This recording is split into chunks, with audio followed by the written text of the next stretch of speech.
Mining HNT is done by installing a simple device on your office window. That's it. Seriously. I will tell you from my experience that seriously, it is not that simple. You're going to want the right antenna for the right location. Put your helium hotspot in the highest location possible for you with the most unobstructed view. Those are the tenets that I always say. And I laugh when I see this on Helium's website. But you know what? I'm not even here to talk about that. I want to talk to you about how you make your earnings with your Helium Hotspot miner, and then with those earnings, how you go about paying your federal income tax in the United States on those earnings. So just to be clear before we get started, I am not a lawyer. I am definitely not a tax attorney. I have never been an accountant, and I don't even know what a CPA is, much less have talked to one. Yes, I do. I actually know what a CPA is. But point being is, no, I don't use any of them. And I don't say that I am one. So nothing that I say should be considered legal advice or tax advice. I'm even going to reference specific websites to help you and reference those in the description for this video. So please check that out. And let's get started. So the first thing I want to talk about is what it says on Helium's website.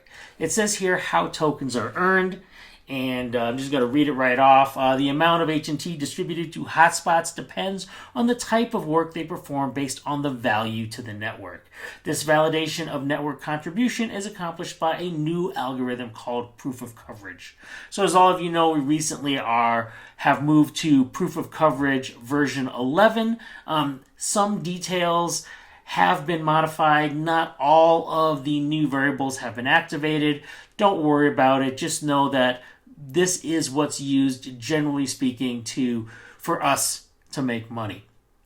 Now, it does get a little confusing here, as it does explain challengers, proof of coverage, witnesses, and network data transfers.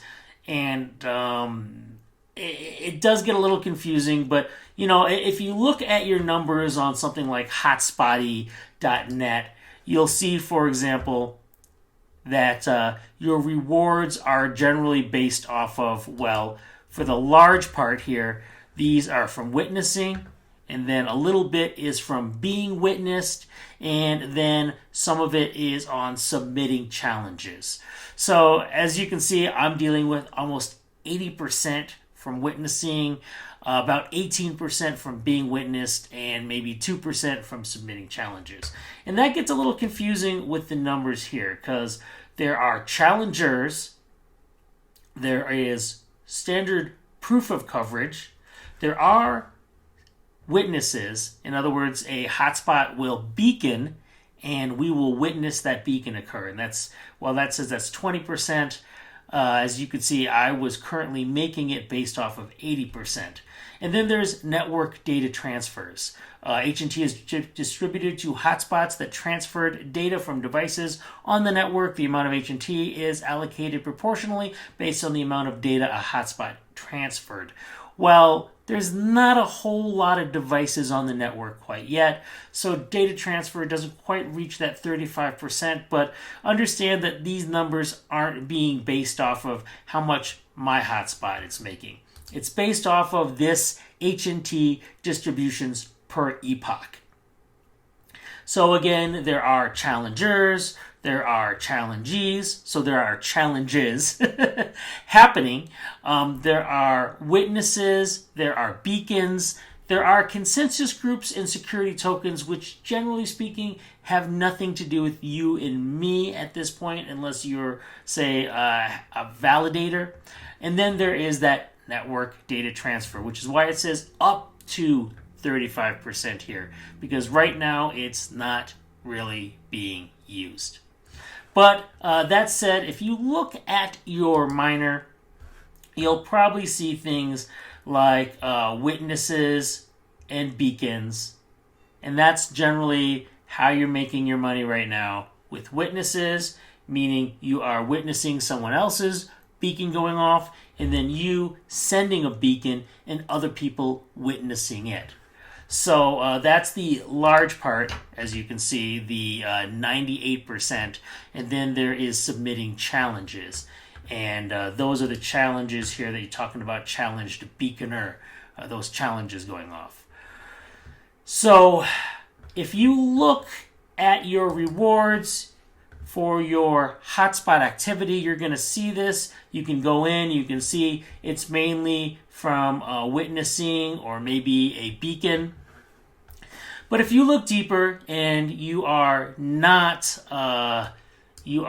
relayed, you're going to see data transfer or transferred packets here. And you can actually go back then into your rewards and you may see specifically data transfer and getting paid for that data transfer. Eventually, as things change, you are going to see less and less in terms of witnesses, beacons, challenges, and you'll be making more from data. And I just want you to be aware of that because I've been talking to many people about it. We're looking at the long-term game, and the long-term game is data. So not being relayed and being able to transfer a lot of data through your house is going to be a big deal in the future and something you definitely need to think about. Now, moving forward, eventually all of these earnings need to be taxed. These earnings come to you. They're considered just regular income that you've accumulated, and you are going to need to pay tax on it. Some people have asked me, how do I go about this process? It's the end of the year. I'm going to need to start thinking about this come January 1st. How am I going to put this into my 2021 taxes? And I tell people, go to Community Tools. That's right, under explorer.helium.com/tools.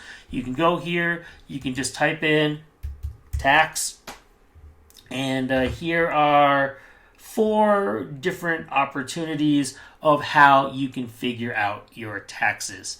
Now, what we're talking about here is just the money that you make basically by earning rewards, and that's in HNT, but that does need to be converted for the United States into US dollars.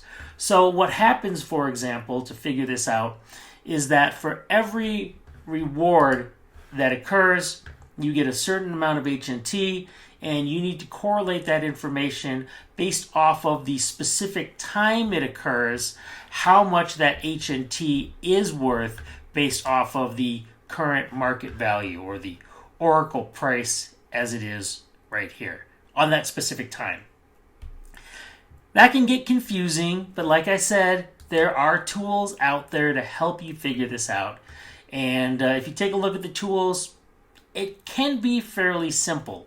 For example, there are services that will do everything for you, like HNT Tax, or there are tools like Minor Tax here, which, as you can see, Helium HNT is right at the top. And then there is a simple tool that somebody built online that makes it really easy. You just type in the address of your hotspot or your wallet address. And so, for example, here is my long marmalade shrimp, and I will copy the address right here. And then after I've copied it, I can go back and I'll just paste it in, choose to look at it in 2021, and do some taxes. And what it's going to do is it's going to correlate all of those earnings with all of the how much rather the Oracle determined that HNT was worth at that specific time, and it will come up with, well, a total, as you can see right there.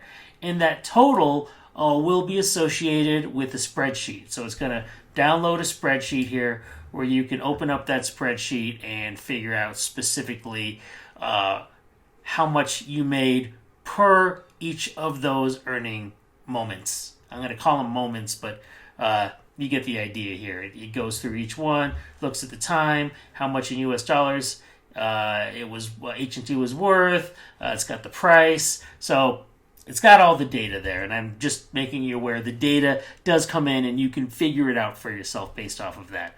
Now, other systems do pretty much the same thing. If you go into minor tax and you want to export your H&T income here as a CSV file, I can go in, I could put the address, or I could put the name, just like you see here.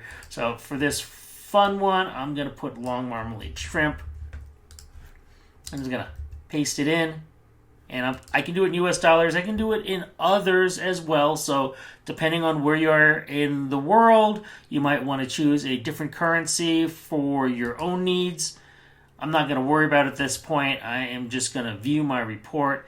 It does take a while, just like before, to figure out the values. But again, these are in days. So right now it's showing me day by day. And again, these are files that can be downloaded. As you can see, income export CSV file. But if you do want more information in many of these, it does require you to pay. So just something to think about. It's not, many of these are not free. The one that I had just shown you, Helium Tax, that's free. So it may be the simplest tool for you. Now, all of that said, let me state again in the beginning here, yes, this income is considered income and does need to be reported as a crypto mining hobby. Absolutely.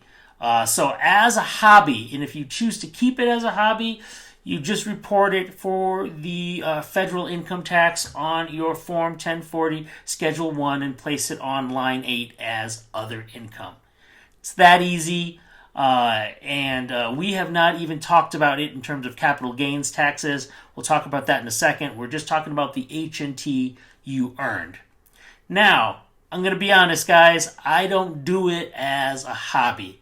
I do it as a business. The reason I do it as a business is because you can take deductions. And if you don't do it as a business, then you cannot take deductions.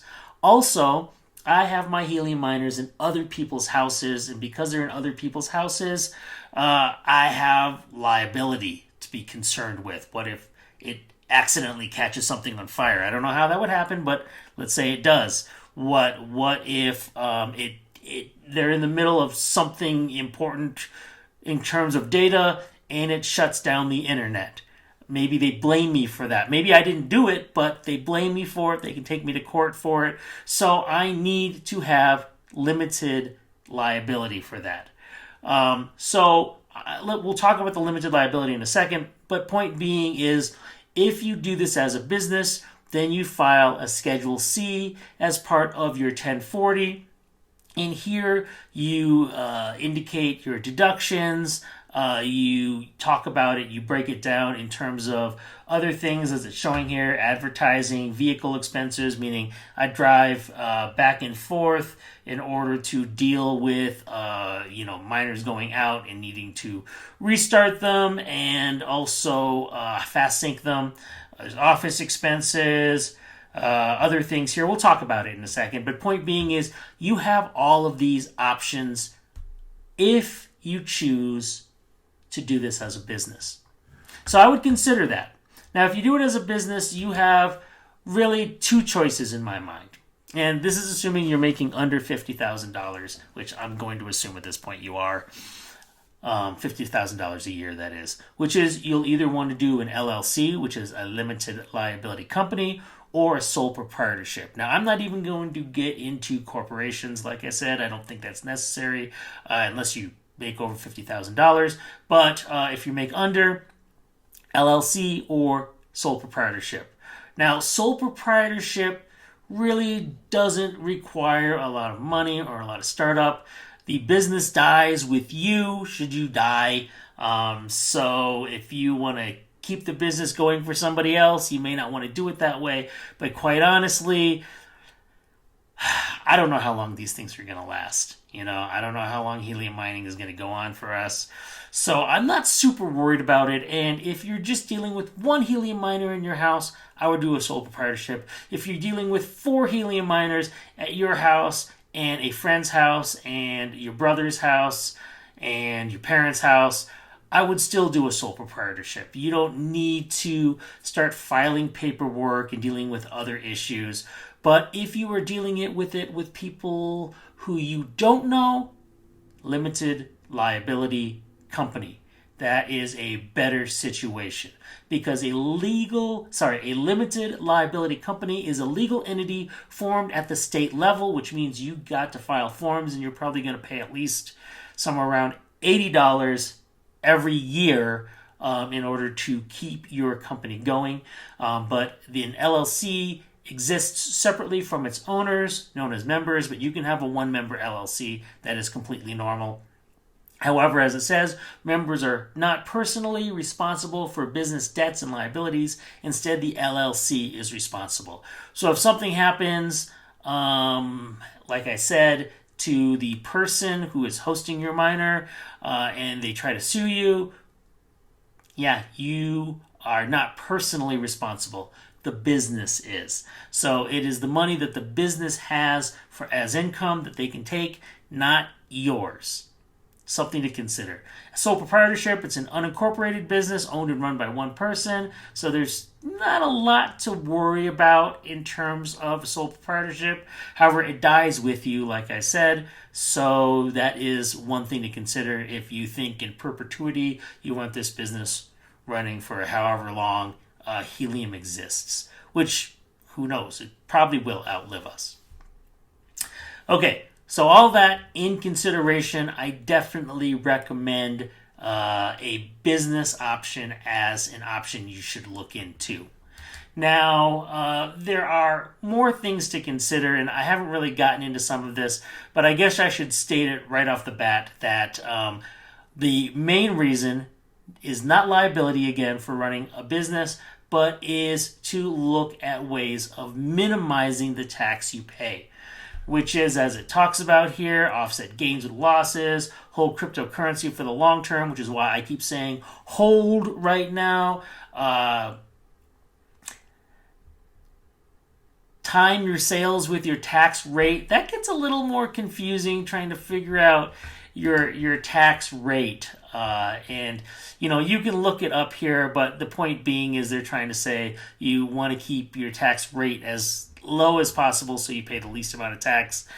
I'm not going to go into that. Claim expenses for mining. That is what I'm talking about there. Deductions. I want to have as many deductions as possible. I'm going to go back to that in a second. Consider investing through a retirement plan. Yeah, sure. You could do this as part of a traditional IRA or Roth IRA. I'm not going to talk to you about that. There are a bunch of IRA information out there, especially related to cryptocurrency these days. I don't do this. I just do, like I said, an LLC, or I recommend for some of you sole proprietorship, or you could donate to charity. Absolutely. Charity is a great way of reducing the amount of taxes you owe. But for me, the big thing is claiming expenses for mining. There are many expenses that you could claim in this process. I keep a nice record. Here are all my expenses for this year, totaling somewhere around $20,000. That's not just the miners themselves, but mining equipment. Not picks and shovels, guys, right? We're talking about antennas, mounting equipment, mounting brackets that go on the roof, cables, LMR 400 cable for sure. And then there's other expenses, like I said, driving expenses to go back and forth, having to reset miners. There is an expense that I had for travel, which was I went to Chicago to look into setting miners up in a Chicago area, working with people out there. So if you are working with people outside of where you live, that's a great way to expense that travel. And even that said, I'm looking at Bobcat's doing some live party in Ireland. That's a way to learn more about cryptocurrency and have fun in Dublin. I will expense that if I could go. I'm not going to go, but I would expense it for sure if I could. So consider that. LLC or sole proprietorship. It gives you many more options in terms of taking all of the expenses that you have made throughout this year and reducing your tax amount. Now, again, that means you're going to be filing a Schedule C form. You could have people like HNT Tax file it for you if you're not familiar with the process. So there are people out there that are willing to help you deal with this. But I love deductions, okay? I guess that's all I'm trying to say here. I love deductions. Generally speaking, when you start a business, the United States government expects that in all likelihood, the first 4 years that you run a business, you will have nothing but losses. In fact, so do most companies. So much that if you want to get into a franchise like fast food restaurants or other things, they will require you have a certain amount of money to be able to mitigate those expenses for the first 4 years. They want to make sure you can make it through those first 4 years, and then everything after that becomes gravy in their mind. So consider that. Expenses are expected. All right, that being said, I want to leave you with two last thoughts, which is that while we just talked about earned income, we haven't talked about capital gains taxes. Now, capital gains taxes are incurred in the case of when you sell your HNT. So when you sell your HNT, you have to consider how much the HNT was worth before you sold it and what you sold it for, and that's your capital gains. They have formulas here to figure it out. The bigger question on most people's minds are, well, hold on a second, it was worth a different amount depending on when things occurred. How do I figure out that number? I'll be honest, I don't know. I would talk to a tax attorney about this, or a company that dealt specifically with taxation on it. One thing you could certainly determine is get your total number for how much your HNT was worth at the end of 2021. Take that amount. When you go to sell it, you have a direct number to work with. If we're dealing with 6.11798509 HNT that you just sold, and you have proof that it was valued at that total amount, $197.72, then you know when you go to sell it, it is worth this amount, and you can subtract this from the amount you sold it to know what your capital gains were. So if that didn't make any sense to you, seek professional advice. Okay. With that being said, hey, HNT is worth more. It's $32.31 at this very moment. But I always say, hold your helium. Don't sell it yet. I predict things are going to get better. That is not legal advice or financial advice, but I am predicting that things are going to get better. Right now, Bitcoin is low. Everybody believes it is going to bounce back and bounce back big. That's my belief too, because my wife tells me to believe that way, and she's the one that manages all of our cryptocurrency. So, yeah, hold helium. All right. I hope this has been helpful, everybody. Thanks for watching, and happy mining.